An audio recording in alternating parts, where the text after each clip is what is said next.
Hey everybody, Carm Capriato, Town Hall Academy. Yeah, it's number 354. Good to have you here.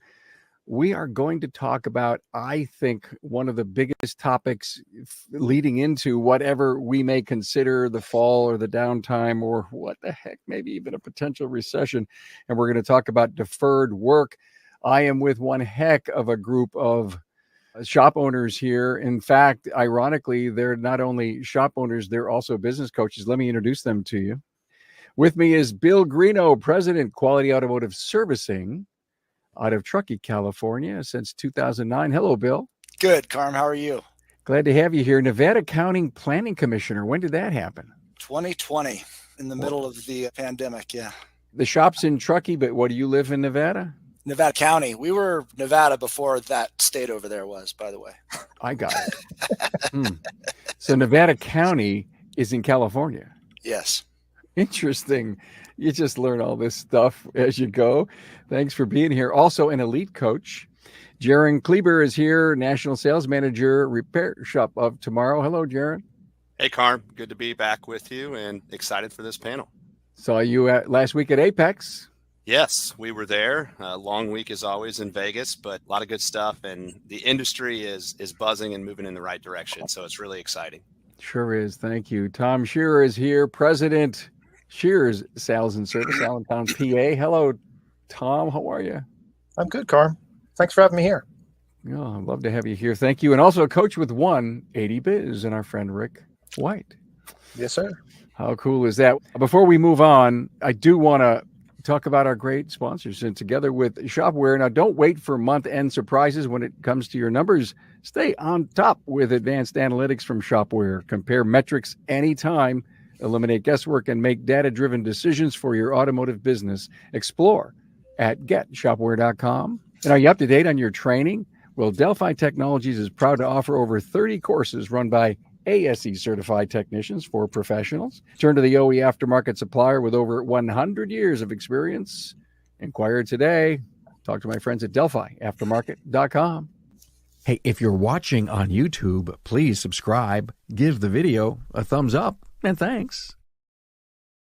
And something really important I'd love to remind everyone about is that we have a Toastmasters group, a virtual Toastmasters, remarkableresults.biz/Toastmasters.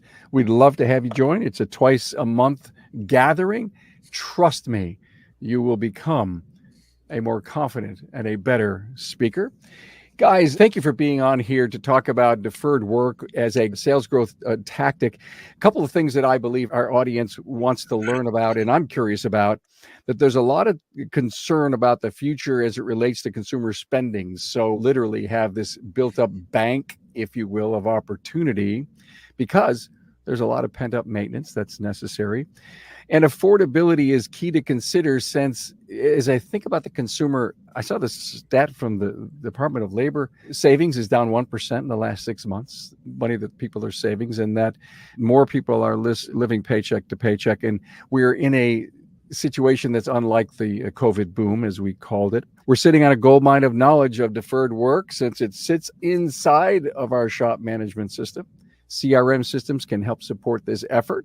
Maybe you just need to know how they work a little bit better. Smooth out your workflow by working outbound opportunities and schedule X number of deferred opportunities each day. So maybe you go to your team and say, we're looking for 2 deferred work bookings, maybe twice a week, maybe it's 3 a week, maybe it's 1 a day. But that would be a KPI or a goal to set. Exit scheduling, huge. Not sure we're doing enough of that. And what are the disciplines needed to grow this opportunity? Tom, I want to start with you. It starts with the discovery conversation that you have with your client. Absolutely. It starts with that conversation, letting them know what they're going to expect by doing business with us and how we are going to be here to help them, and just leading them along in that process so that they can be better prepared on the day that they come in. and hey, drop off your car. We're looking for you to drop off by 8 a.m. We're going to be in touch with you after our inspection, diagnosis, evaluation by noon with an update as far as what your car needs, a proper estimate, and a time for completion, and just setting up that whole expectation throughout the whole process. Jaron, I think you are a huge disciplinarian when it comes to managing that exit upon closing the sale. So I'm a firm believer in, Tom just talked about that initial experience. And so I think it's really important that from a pre-arrival experience, maybe figuring out ways that you can reach out and touch your clients, whether it's via text message, whether it's sending just a short kind of video, just so that they know what to expect when they come into the shop. But to me, something that gets missed a lot of times is that exit experience. We all know that you can have a great experience, Carm, restaurant, business, whatever you're talking, wherever you're at. But if somebody messes up that last experience that you have with them, then that's all the consumer remembers. And there's 180,000 shops across the country, give or take, is what the numbers say. And so as a shop owner, what are you doing to make that experience one that your client wants to repeat for a lifetime? Because we're not going to be able to sell them deferred work if they don't even want to come back into the shop. If they have a bad experience, it doesn't matter how good our CRM is. It doesn't matter. I like to use sports analogies. I'll shout out Carm and his producer, Tracy, Buffalo Bills, go Bills. And Tracy will like that. But if Josh Allen has the ball and he's executing a perfect 2-minute drive, he's throwing the ball, he's running, the Buffalo Bills are on the 1-yard line and they're getting ready to score, and Josh Allen fumbles the ball and the other team recovers it and the clock goes to 0, guess what? The Buffalo Bills just lost the game. And so I think as a shop owner, we need to take that mentality. What are we doing at that exit experience to make sure that we're executing and that we're organized so that client leaves feeling like, hey, this was good. I want to come back and experience this again. You know what I loved about what he just said? He created, if you will, a mental mind gap. Next time you have a meeting with your people, let's not fumble the ball, because that's what you just said. You just said you disappointed everyone because we fumbled the ball. We were so good right up to here, and then we fumbled the balls. Let me ask you guys a question. All of you can chime in. When we were inside of COVID heavy, we said this touchless thing, this, you pay the bill, you don't even have to be here. We took the person intimacy away. And is it time to get it back? Oh, yeah, you bet. The question I have coming into this is, why is there deferred work? Why isn't the car perfect when it leaves our shop? And I know not everybody's going to approve everything every time. The old adage in sales, assume the sale. I want my customers and my clients' customers to want their cars perfect all the time. And if I'm talking to somebody about their car, I'm going to talk about how their car can be great, how their car looks when everything is repaired. Not going straight to prioritizing a list or going straight to what they may defer, what they may not buy. It's not even buying that I'm talking about. It's making their car reliable. Yeah. You said about getting back away from that COVID experience. There's some people that have just really embraced that and do not want to give that up anymore. They don't want to come in. They want to communicate by text and email and after hours pickup and everything else. And I think it's important to be flexible and to be able to honor what they are looking for and feed from both sides, if you will. There's a thought. If the consumer continues to want text, email, after hours pickup and all of that, and we don't have a chance, guys, to do this exit the right way, again, Bill, I love it. Assume the sale. You don't always get it. It's the real world. But if those customers could be flagged as a low-touch customer, then the discipline to bring in the deferred work should be on those customers that we don't get a chance to really talk to and explain these things were close. They're critical. I know you don't have the money right now. We were a little too busy. We couldn't schedule it. We'd love to bring you in 3 weeks on a Monday at 2. Can you drop the car off? We'll have it done by Tuesday. Those kinds of, are we even asking? Yeah, I think you did that really well, Carm. You asked the question, and we get so into ourselves. We get so into what we know. We're so smart because we know everything about their car. and we know everything about car maintenance. And we just tell people everything. This is what we saw. This is what your car needs. This is how much it's going to cost. And we forget that we're actually supposed to be having a conversation. And you can ask questions through text. You can ask questions through email. You can ask questions over the phone. One thing that I wrote down here is people do a great job of listening to themselves. If you can get the customer to answer the questions, they'll answer their own questions.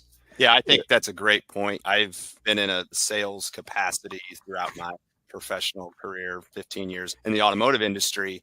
And Bill, to your point, if you ask the right questions, I don't care what industry you're in, the client will tell you what's important to them and ultimately tell you how to sell to them. And so sometimes that word selling or salespeople, it gets a negative connotation. And it shouldn't, because sales exists because we have a solution to a problem. We have the solution to fix that problem.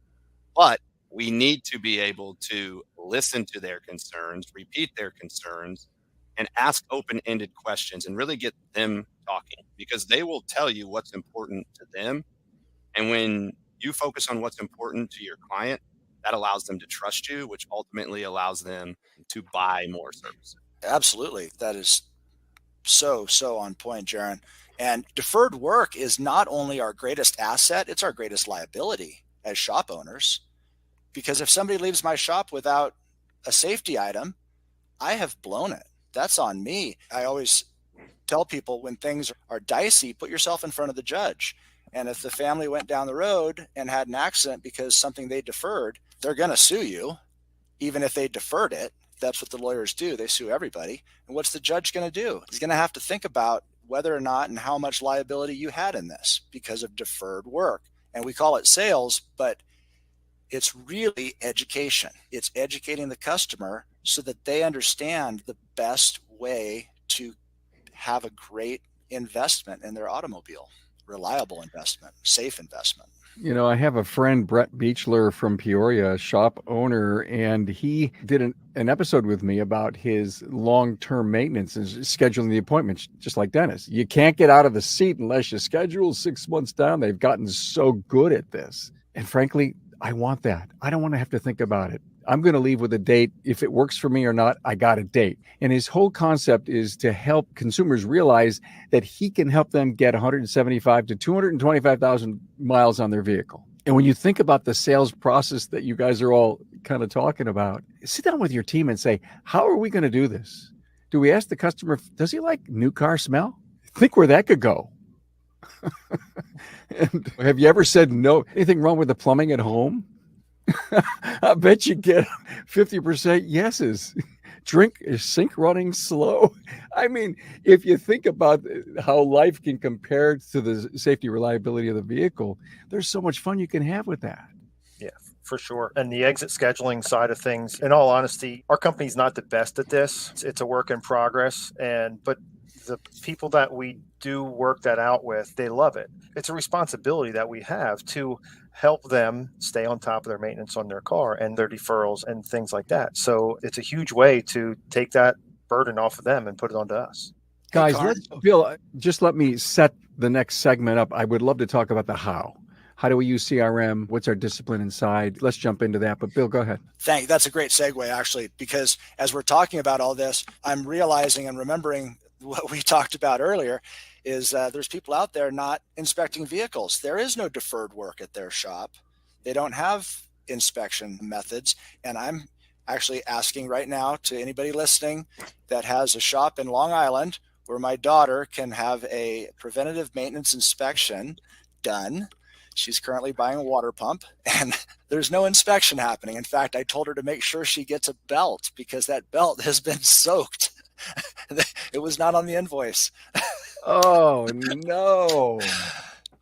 I have to say, I'm the naive one here. The rest of these guys we talked about it a little while ago, they knew more than me about how many shops are not doing inspections, and I had no idea. Yeah, the thing is, as we all travel, I travel across the country quite a bit and doing shows. And Bill, to your point, there seems to be, I don't know, this stigma that doing a digital inspection is going to make me look like I'm trying to just sell you a bunch of unneeded services and repairs. And the panel on this call is probably all doing some sort of 300% rule within their DVI. And the purpose of putting that together is like we're talking about. The purpose is to build value and to build a maintenance plan for your client's vehicle. We need to help the industry transition your shops or your mindset from a, hey, my car is broken, I need it fixed now. That's very reactive. Carm, we need to transition it to a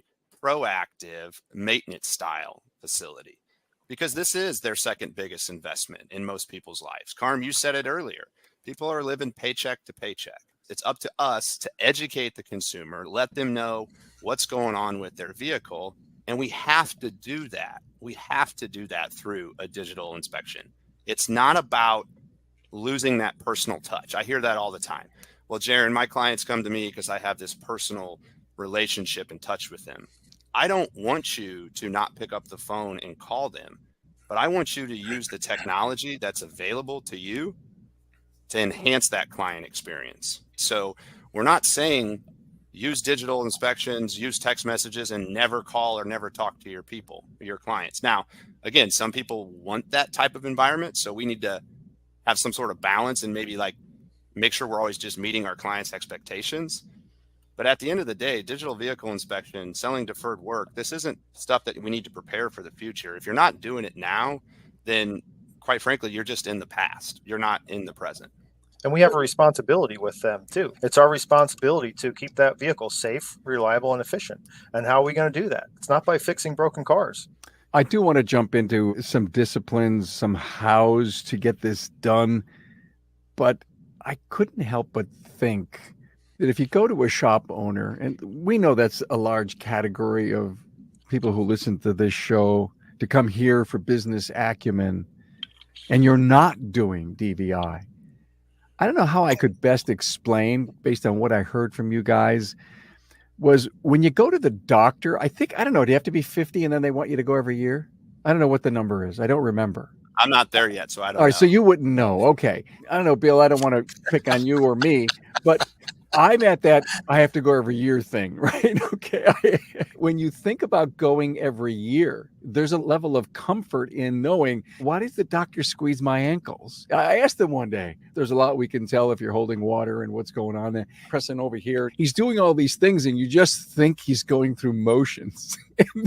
They can learn so much about how you stand, how you walk. They're starting to give you memory tests today. Can you remember these 5 words I just told you? But I'm going to ask you in another 10 minutes. And all of those things have to do with safe, reliability, cognitive stuff.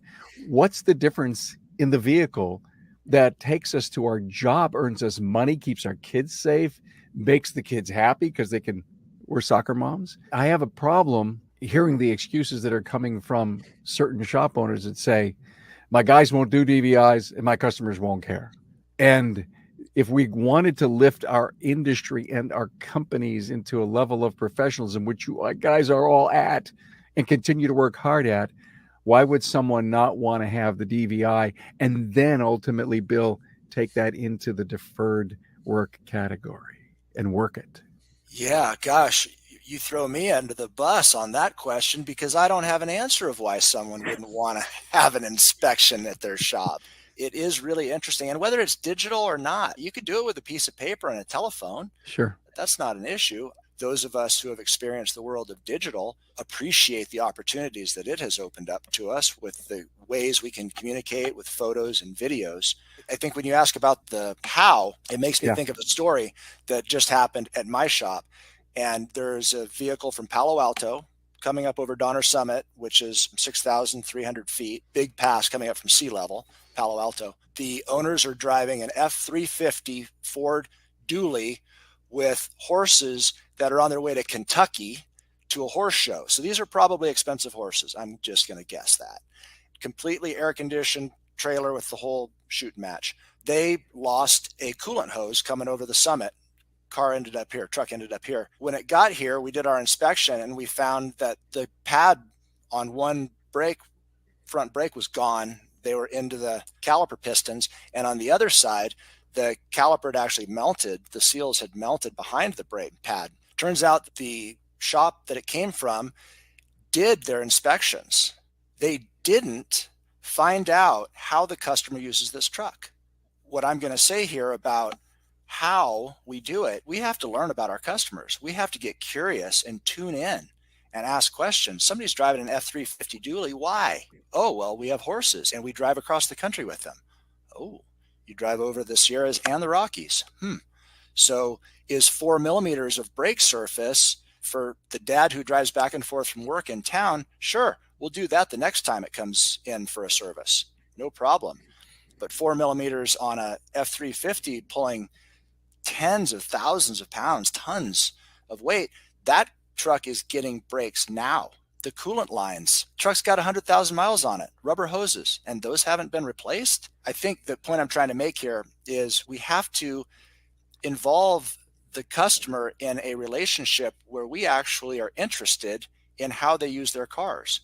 We don't have to be interested in them or their lives, but we at least, not to say you shouldn't be or can't be, but we have to know how they use their vehicles. We have to find out, back to Jaron's comment from earlier, if you ask people questions, they'll tell you how to sell to them.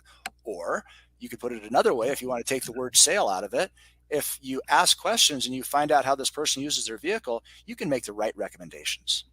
Those are great points. Tom, I want to go to you and I want to really talk about, you've got the data, it's there. You know it's deferred. You can look at every spreadsheet you want, but you got to figure out how to manage and lead it. Let's go into this how. How often would you be touching base with the customer? Do you wait a couple of weeks before you would connect with them, either through CRM, texting, or a phone call? Yeah. So for us, my thought process and plan is we want to touch base 21 to 28 days, 3 to 4 weeks after their visit, basically just giving a little gentle reminder of the recommendation of the deferral, along with an incentive to schedule those repairs. You know what I mean? It's a matter of choice as to whether you do an incentive or not, but we're touching base there. And then if we're not getting anywhere, if they're not scheduling, if they're not doing anything, they're not letting us know, hey, I took care of this on my own or some other fashion, we're circling back in another 60 days. And again, offering another incentive for them to do that. If nothing really comes about with that, then pretty much what's going to come about is when they schedule an appointment again, we're going to bring that up with them. Hey, last time you were in, we talked about your brakes were down at 3 millimeters, 3/32. Have you done anything? If you didn't, we should probably take a look again and think about getting that handled. Would that be the wrong question to ask? I don't mean to interrupt you, Tom, but have you done anything? Almost infers it's okay if you went somewhere else. I mean, for me, no, it's. I don't think it's the wrong question to ask because everybody has their own situation. Maybe we didn't have time to get that handled. Maybe it was their do-it-yourselfer. But that should all come out within the discovery conversation as well. Yeah. So to Bill's point, and you should know what's going on. Comments? I would just add to the how piece. Well, a couple things. Circling back just a second. Why aren't people using digital vehicle inspections? And if there's people listening that aren't using DVI, I think the biggest contention is just change. We're creatures of habit. No one likes change. And so when I come across someone that's not using digital inspections, and a lot of times, right, it's not that the owner isn't wanting to do it. It's the fear of the change that his employees are going to push back. And so a way that I try to explain or bridge that gap is sit with your technicians and show them all those KPIs that matter, whether average repair order, effective labor rate, labor hours per ticket, and show them where they currently are. And then say, hey, look, this is the process we're going to put in place. We're working with a coach. We're going to help us implement these processes. We need you to do those for 30 days. If you do those for 30 days, then we sit back down and we review those numbers and we show them where they're at, where their effective labor rate is improved, labor hours per ticket, average repair order. And if we're doing some sort of pay plan that is incentivizing, then of course, now we've got our team bought in. So I think that's a lot of the problem where people are just afraid of change and they don't want too much pushback.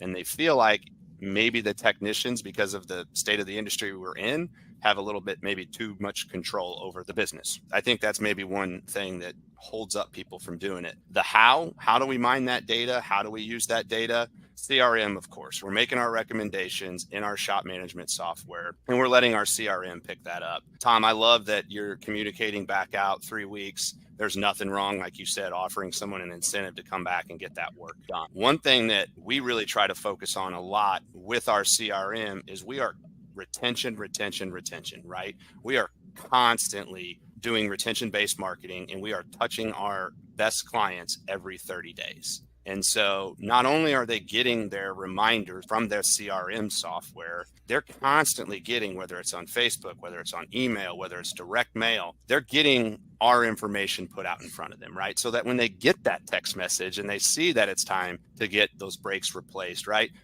Our shops, your shops are top of mind. We all know it's way more cost effective to retain the clients we have than to go out and try to find new clients. And I think a lot of us in this industry have more cars than we need to work on. And so when it comes to deferred work, we want to see how can we get that average client, that vehicle, to come back to us more often. And I think the best way to do that is through retention marketing and using the tools that you have available inside your shop management system, inside your CRMs, and really leverage that technology. So frankly, we don't need this episode. We could just can it. We don't even have to publish this, because the answer is you have the data, you need the process, system, and discipline. You shove it over to CRM and you let it do its work. So if that's the case, how good does the CRM do for you? Well, it's so yeah, it's how does that do it? And what's the percentage? If we're throwing all this data, Jaron, Tom, Bill, at our CRM system and asking it to do its work for us, garbage in, garbage out, so we're putting good stuff in, what's the percentage of customers picking up their phone, utilizing that quote unquote coupon, or saying yes to a forward leaning call? How often do we use the phone call as part of our CRM process? I mean, I think we want to go deep into the hows, how you guys pulling those levers. For me, unfortunately, I don't have that percentage data as far as what kind of responses and everything we're getting. And honestly, Carmen, I wish I did have that information. But what's your gut, Tom? So my gut is telling me maybe 20-25%. Okay. As far as coming back with those deferred recommendations and so on and so forth. What do you guys think? I think that there's no replacement for human contact. Personally, I think it's what we do with the digital is very important today, especially for the Gen Zs, let alone our millennials. But hey, now, well, what did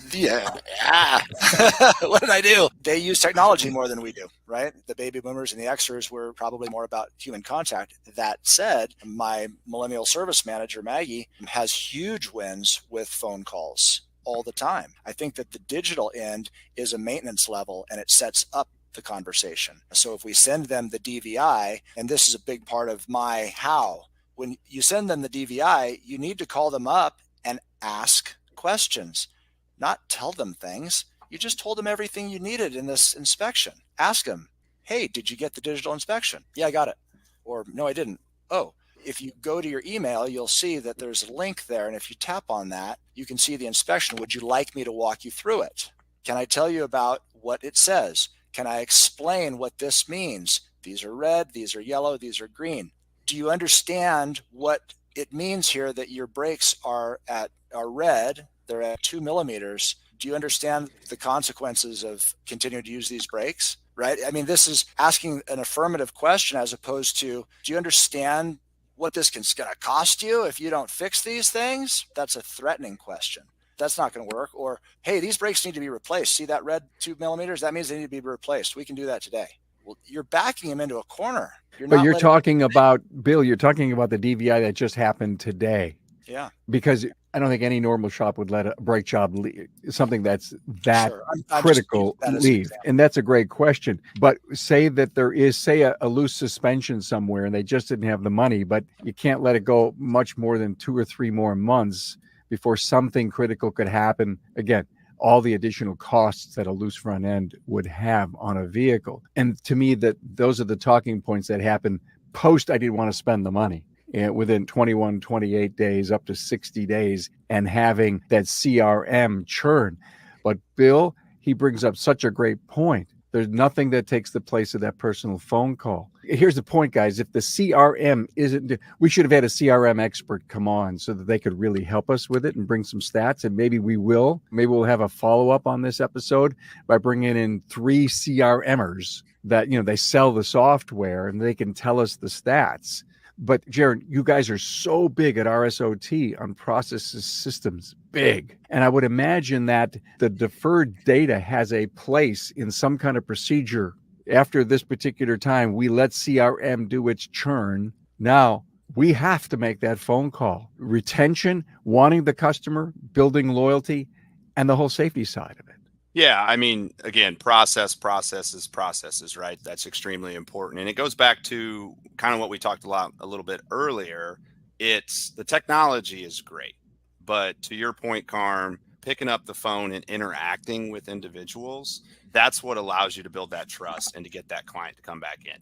We touched on it a little bit earlier. Exit scheduling. Tom, I think you said that's an area where you feel like your shop maybe doesn't do a very good job at exit scheduling. And so we have a detailed process of questions to ask during that exit portion of the experience. And so we're trying to train our people to be proactive. And again, the data is the data, garbage in, garbage out, like you said, Carm. But if we're using our shop management system and we're putting the correct information in there, I can now use that data at that exit experience to start to talk about, hey, based on your client history, you drive X amount of miles per month. We put the odometers in, depending on what shop management system you use, they should give you a daily average of what that vehicle drives. Okay, so now we have that information. Going back to being prepared, organized, execute at this exit experience. And so we have that data. So based on this, what we know from your vehicle, you've been coming to me, Carm, as a loyal customer for many years, this needs to be scheduled in 35 days. And so let's pull up the calendar. Let's take a look and let's see what time works best for you. And we always in this industry talk about the dentist or the doctor. But again, they're the ones that do it the best. I had a conversation with my dentist because I told her, you do such an amazing job with retention, with marketing, with just everything around the experience. No one likes going to the dentist, and my dentist is amazing. And she said, they don't teach us to ask for the appointment. Okay. They tell us your 6-month appointment is at this date. What time works for you? And why can't we do that? The problem that I have is you don't get out of the seat. And oh, by the way, let me just suggest, because my dentist is a friend and he just retired, just got bought out. And I want to sit him down with a beer someday and say, Dan, what's your coaching companies like? What are the disciplines that they're teaching you? I'm observing it, right? I'm watching them sell x-rays. I'm watching them sell root canals. I'm being sold. I don't have to buy a thing, right? And I'm watching and trying to figure out what a dentist's KPIs are. But guess what? We're loyal soldiers. Yes, sir, I'll have another. We're saluting to whatever they tell us we have to do because it's our body, it's our health. You know, they say a lot of things that are wrong with your teeth can affect your heart. If that's the case, that's a good scare tactic, real or not. I think it is real. So I'm not saying scare tactic or not. I think our dentist has built the relationship with us where we want to do the things they tell us to do. And why should it be any different? Our car, it's a bullet on the road.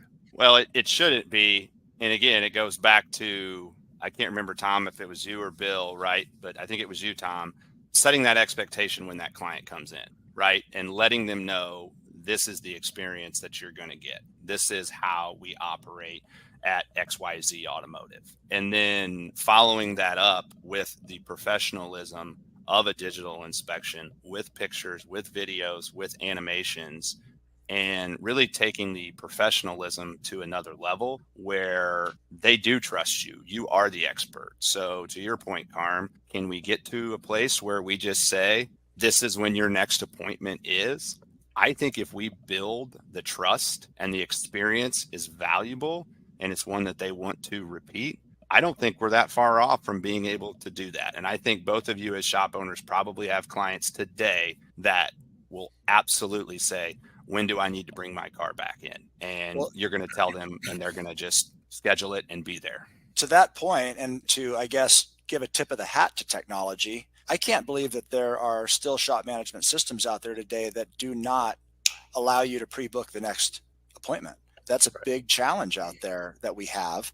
There's workarounds for most of them. But for me, it was probably maybe 10 years ago when a customer first complained to me and said, I didn't get notice about my next appointment and I ran over on my service. I mean, that was, for me, that was 10 years ago. And so the fact that today people aren't doing that, Carm, it blows my mind. We recently started a mobile oil service to service some of our customers a little differently. The shortcoming of a mobile service is the car doesn't go in the air. You don't get a complete inspection.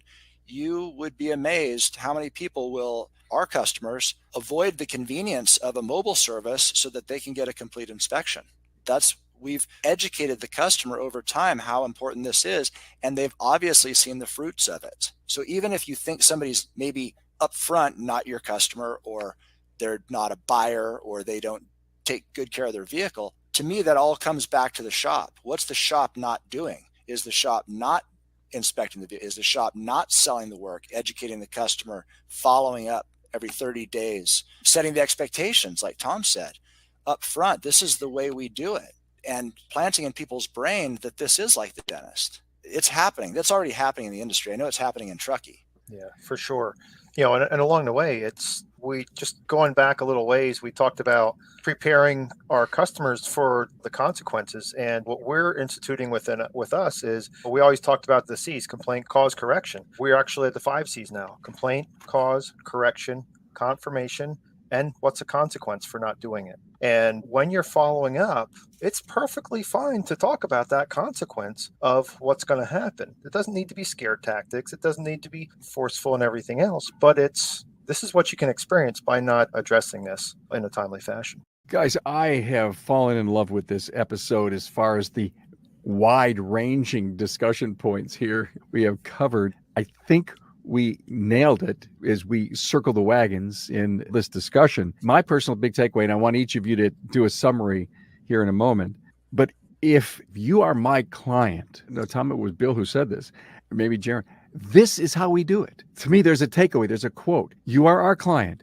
I don't care if it's their first time here, if it's their 30th time here. They need to be reminded, you're our client, and this is how we do it. You're going to be getting a phone call from us. We're going to double check on some of that deferred work. We care about your vehicle as much as you. We want it to last as long as you possibly can. There's a safety reliability factor. That's why you come here. You're our client. This is how we do it. If it seems phony to us that we're pushing this hard for them, it's not as much revenue generation as it is being professional and doing the right thing. Sure, we got to keep our doors open. We got people to pay. We got things to do. But if we have that built in, by the way, this is how we do it. And we're going to set the appointment. And if you can't make it, listen, we'll work together on making it right for you. So I am confused as to why we have yet as an industry to move aggressively toward that style of relationship. And it all happened because we came here to talk about deferred work, a sales growth tactic. Can't tell you how much I appreciate it. Tom will do you, then Bill, and then Jason for cleanup. Tom Schearer from Schearer's Sales and Service, Allentown, PA. Tom, your last words. So, in regards to deferred work, it's all starting in the beginning. Discovery conversation, letting them know what to expect by doing business with you, assuring that you're here to help, and just letting them know, touching with them, and helping them keep their cars safe, reliable, and efficient. Thank you so much. I just found out, Jaron, I just thought I called you Jason. Sorry. Wow. I got called Jerome yesterday, so it is what it is. I will fix that at the end. Bill, any final words? Yeah, the name thing keeps, people ask me if William and Bill if I'm the same guy. People don't know that these days. I hear you. Yeah, I think coming from the space I am, which is we do that. We have that relationship with our customers. If you want to have a customer who wants to be scheduled for their next appointment, a customer who wants to come back to you to get all their work done and to have a perfect car, you need to get curious, and you need to get curious with the customer and learn about their needs for the vehicle, their uses for the vehicle, their habits with the vehicle, because these are going to drive the conversations. These are going to drive the needs. Summer's coming up, and you know that person goes on these big road trips, and it's May, and their next service is coming. Hey, at your next service, we're going to schedule these things. At Elite, one of the things we say is the deferred maintenance is the first step to your next sale. It's all right there. Here's what you're going to do next time you come in, Carm. you got your teeth cleaned this time. Next time you come in, we're going to keep an eye on that cavity that we see developing, but you need to focus on that spot. You need to keep an eye on this thing. We'll fix it next time you're in. I love it. So until the next time I come in, every time I hear the word or think of the word dentist, I think of that cavity they're keeping an eye on. Or those brakes or that front end or all these issues that are going on because we set the expectation. Jaron, Jason, Kleber, Jaron, you're up next. The final word from Repair Shop of Tomorrow. Yeah. So just remembering back to what I said in the beginning, I really truly believe that the exit experience is something that you have to perfect. And there's ways, with gifts and little trinkets that you can enhance that experience. And I know, Carm, I think you wrote this down, but we can't fumble the ball. Yeah. So we can execute everything throughout the process. But if we fumble the ball, we lose. And if we really want to sell and get better at doing anything, but selling more deferred work, there's really three things. We need discipline, we need process, and we need repetition. And that goes for being successful at anything. So discipline, process, and repetition will ultimately help you be more successful. Well, that's a great summary of the how, guys. Well, this was great. Bill Greeno, Jaron, Kleber, and Tom Schearer. Tom, I'll see you in the Caribbean. Yes, sir. A few short weeks away. Yeah. Thanks, guys. Thanks for being here. Right. Take care. Thanks, guys.